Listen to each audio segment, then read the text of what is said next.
Hello, I'm Tamsin Mori, and I'm the author of The Weather Weaver. It's an adventure story with a touch of magic, and it's set in the Shetland Islands, which is my favourite place in the whole world. I'm going to read you a bit of the story and then set you a weather writing challenge. Stella, the main character in the book, is 11. And she's been sent to Shetland to spend the summer holidays with her grandpa while her parents are away working. She had all sorts of brilliant plans about what she was going to do during the holidays, but so far it's not going well at all. In fact, she's just had a horrible argument with grandpa and run out of the house. Almost immediately, she meets an old woman called Tamar. Now, Stella knows straight away that there's something strange about Tamar, because Tamar reaches up, pinches together her finger and thumb, and the wind stops. Then Tamar asks Stella to catch her a cloud. Now, Stella knows that clouds can't be caught. Clouds are, well, clouds. But Tamar is very insistent and convinces her to have a go. And that's where we join them. Perfect. Well spotted, said Tamar. She held out the green bag and nodded. Off you go then. Stella hesitated. Just so you know, I don't think I can do it, she said. Well, why on earth not? Said Tamar. Stella looked at the cloud. It was perched at the top of the slope like a fluffy pom-pom. Because you can't catch clouds, she thought, but she couldn't say that. It's probably not something I'd be good at, she said. Balderdash, said Tamar. You don't know until you try. Have you ever tried to catch a cloud before? Stella shook her head. So you might be absolutely brilliant at it, said Tamar. That's not very likely, said Stella. It's a possibility, though, said Tamar. Stella sighed. After a few days with Grandpa, she was getting good at knowing when she'd lost an argument. I'll have a go, she said. That's the spirit, said Tamar. Stella took the bag from her and stepped off the path. The slope was steep, rugged, and not at all easy to climb. The purple clumps of thistle looked really pretty until she put her hand on one and its sharp thorns stuck in her palm. By the time she got to the top of the hill, Stella was out of breath and her shoes were wet from squelching over the boggy peat. She'd reached the cloud, though. It's more of a fog, really, once you got up close to it. She wondered what she was supposed to do. The air was clammy and cold, and she couldn't see further than a metre or two in front of her.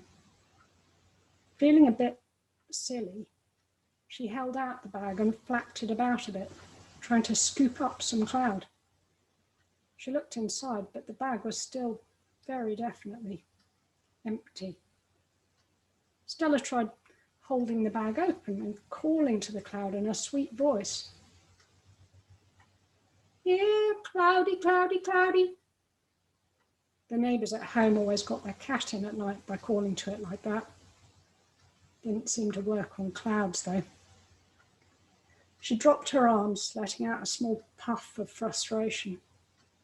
Who ever heard of sending someone out to get a cloud? It was ridiculous. But Tamar seemed so sure, she thought. And wouldn't it be amazing? Stella closed her eyes and imagined that the whole cloud on top of the hill was thick and soft, like cotton wool. Keeping her eyes tightly closed, she put out her hand and mimed taking hold of it. She wasn't sure, but thought maybe she could feel it, light as a dandelion fairy clock between her fingers. She stuffed the imaginary cloud into the bag and closed the top.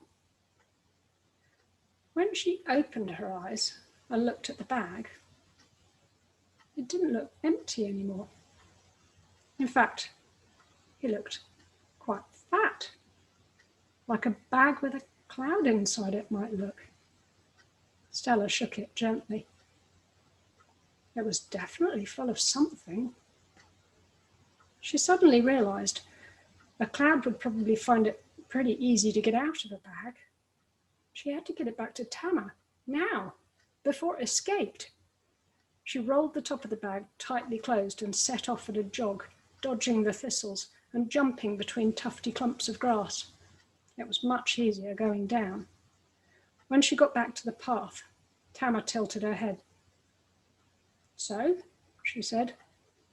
Stella grinned and tried to catch her breath. "I've got it," she announced. Tamar raised her eyebrows. "Well, I think I've got it," said Stella. The bag had deflated a bit on the way down. Maybe it had got out. "Let's see now, shall we?" said Tamar, taking it from her. Gently, she opened the top and peered in. Crack, flash, boom! A spike of lightning shot out and zapped Tamar right on the nose. Stella leapt backwards and threw her hands over her face. "I've killed an old woman," she thought. "A magic old woman, the only magic person I've ever met, and I've killed her." Was Tamar fried to a crisp? Stella didn't want to look. She wasn't sure what would happen to someone hit by lightning, but she was sure it would be horrible. Maybe they'd catch on fire. Maybe bits of them would melt. Whatever it was going to be disgusting. She sucked in a breath of cold air, full of the electric smell of storm, and kept her hands clamped tight over her eyes. Tamar cleared her throat. Stella peeked through her fingers. Tamar's hair was standing on end. Her face was sooty, and thin plumes of smoke were coming out of her nostrils. Her eyes were scrunched shut, and she was holding the bag tightly closed at arm's length. Definitely magic, thought Stella. If she was normal, that would have killed her. Tamar drew in a deep breath that sucked all the smoke back up her nose. Then she let it out again in a long, slow sigh and opened her eyes. "When you were coming back here," she said slowly, "you didn't happen to shake the bag, did you?"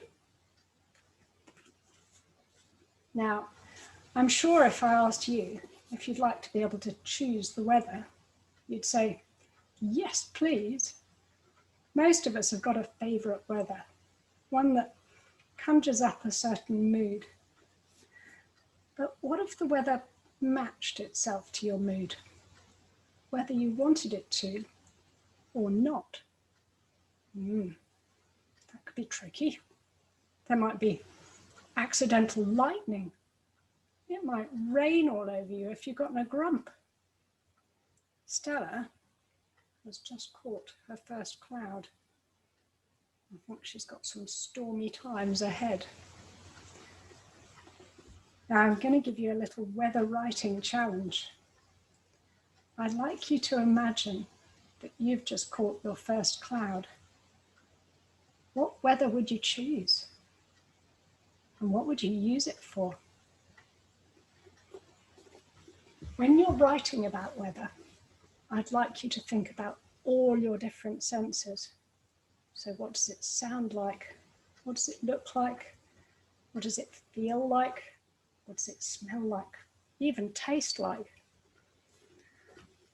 Most importantly, you need to think about what mood you'd need to be in to call that weather. I hope you have fun writing your own weather weaving story. If you'd like to read The Weather Weaver, you can find it in your local Moon Lane bookshop or from your favourite bookshop that's close to you. When you're reading it, keep one eye on the sky.